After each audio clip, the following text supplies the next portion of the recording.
Yadai. Try it with me. Yadai. Yadai. Yadai. Yadai. Yadai. Yadai.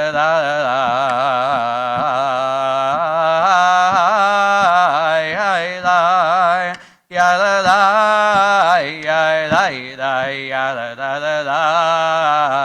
yadai, yadai. Shabbat Shalom. I've gotten a lot of really wonderful feedback from this congregation since last Shabbat. Not on the sermon, not on my davening, but Rabbi, it was so cute seeing you standing there with Amalia for all of Musaf. How nice. I'll be honest, if I knew this whole time that's all I had to do. It's hard to believe that our Amalia will be 1 already next week, 1 year old next Tuesday.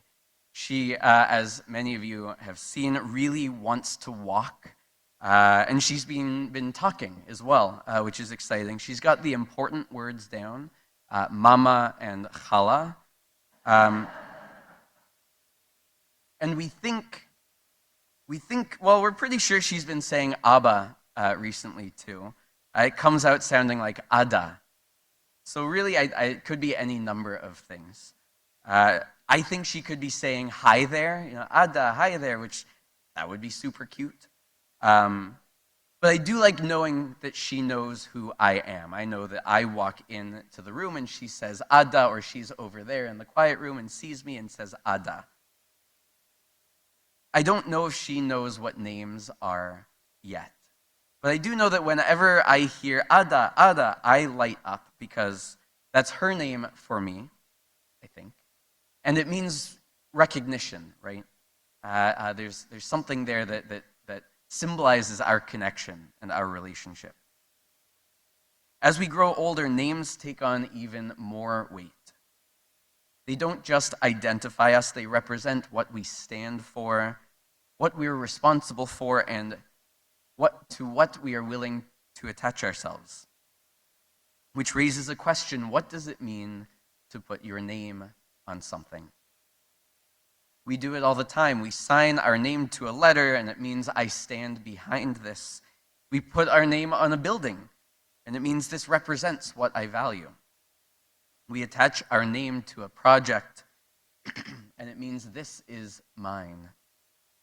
A name isn't just identification. It represents ownership, reputation, and permanence. So much more than simply how we identify ourselves. And names and the way we name things has been a hot topic in public discourse recently. As a society in recent years, we've been going through maybe a reconciliation of sorts, a teshuva of sorts, realizing that we have a number of public spaces named for people whose values do not align with ours. And so names have come down and names have changed. Recently, we've seen public figures who very much want their names everywhere, on airports, on buildings, on institutions, on arts centers. And underneath all of it, we're all grappling with the same question, which is, what does it mean to have your name attached to something? For some, certainly it's ego. I want everyone to think of me all the time and think that I'm successful.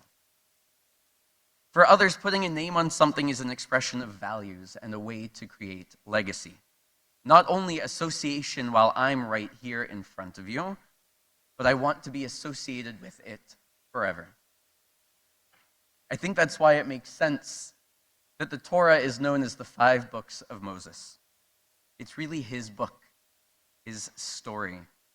And he is the main character, and he embodies the leadership, the humility, the care, and lifelong learning that the Torah not only illustrates, but calls on us to embody as well.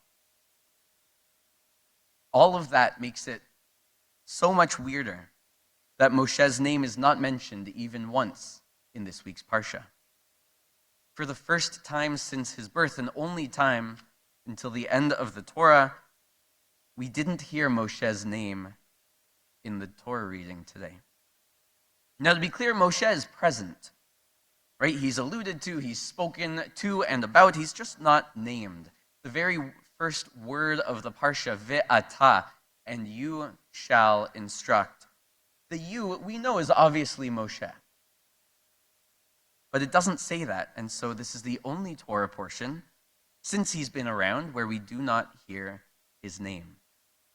It's curious. To answer how this happened, we actually have to look at next week's Parsha.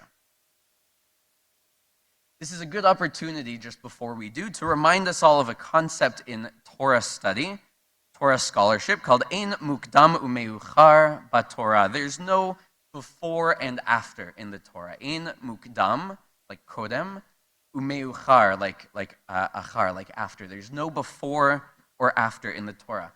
Those of you who come to my monthly Lunch and Learn know this, remember this concept from last month. But we're taught that the order of the Parshiot is not necessarily the order in which things actually or chronologically happen. So this is all to say we can answer, why did this weird quirk in our Parsha today happen? With something from next week's Parsha, and that's reasonable. Okay.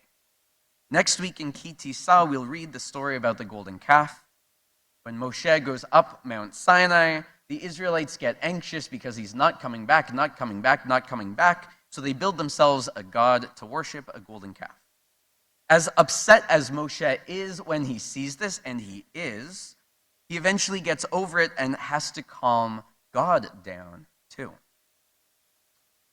In ensuing conversations, Moshe tells God, if you are not going to forgive the Israelites, then remove me from your book. God does indeed forgive the Israelites. But according to the Baal HaTurim in the 13th century, when a righteous person sets a conditional curse, a part of it comes true, whether or not the condition actually happens. Such is the power of the speech of a tzaddik, of a righteous person. Even though God did forgive the Israelites for the golden calf, Moshe was so righteous that just the threat of remove me from your book had to come just a little bit true. So he's gone from this week's Parsha, which chronologically happens after next week's Parsha. Anyway, Moshe requests that his own name be removed from the book, at least in the end from this week's Torah portion. Not because he doesn't care anymore. Not because he's suddenly done with the project of leading the Israelite people, not that he's over it, but specifically because he cares so deeply about them. He's willing to put it all on the line, to remove his name and association from the most important thing he's ever done, from his life's project. And I can only imagine that feels impossibly hard for him. His leaders are taught the opposite. Take accountability. Own your decisions. Build your reputation. Put your name on it. But all of those things, and in fact, the future of this people, who he's worked so hard to lead, relies in this moment on him pushing against those instincts. Maybe Moshe is a good leader, not because of how strongly he attaches his name to the nation and to the Torah, to the people, but because of how willing he is to detach it. As we know, Purim is coming in just a couple days. Monday night and Tuesday we'll read Megillat Esther twice. And it strikes me that there too, there's a name conspicuously absent from the Megillah. Who is it? God. You still have to come hear the Megillah. Throughout the whole of the Purim story, we don't hear God's name. God is alluded to, similar to Moshe today. But this is a human-focused, human-driven story. And I've been struck by this, particularly stuck on this year, that God isn't mentioned or named in the Esther story. The rabbis call this hester panim, the hiding of the divine face. They say that God is there, just hidden, still running things, still underneath, behind the curtain. But I actually think it's more powerful if we take it at face value, if we read it as God is removed, or that God removes God's self. Because when God's name is removed from the story, it forces humans to step forward. Esther risks her life. Mordecai has to organize. Instead of a story about God coming in with a strong hand and outstretched arm, with plagues and fire, and saving our people, Purim becomes a teaching about human strength, about our ability to stand up, to advocate, to organize, and to save ourselves. Moshe threatens to remove himself. God really does remove God's self from the Purim story. And this sort of prevents the Israelites from doing this name dropping. They can't say to God in the Parsha, we know Moshe can save us. And the Jews of Persia in the Purim story can't say to the king, we know God, we have God, and God can help us. In both cases, they have to make change for themselves. They have to make a name for themselves. The Talmudic teaching, La Samchinan Anesa, reminds us of this. We cannot wait around for a miracle. We can't rely on miracles. Sometimes we need the courage to be the miracle. We need the strength to make our own name. Attaching your name to something shows how much you care about that thing. And this week we have two examples, in fact, of how choosing to remove your name can do the same thing. I think about the teaching in Pirkei Avot that says, Rabbi Shimon taught shlosha chetarim hem, a person wears 3 crowns. The crown of Torah, the crown of priesthood, and the crown of royalty. V'cheter shem tov ole al gabehen. But the crown of a good name supersedes them all. Sometimes we know things because our texts tell us.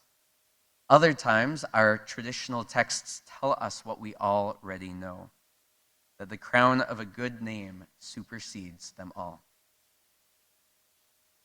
I can't wait for Amalia to call me Abba.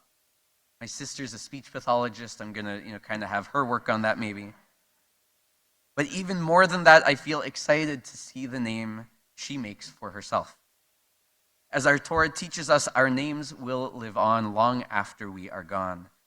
Not necessarily our given names or our government names, rather the names we make for ourselves through our actions, the way we speak to others, how we make people feel, and what we do to build community and be good neighbors.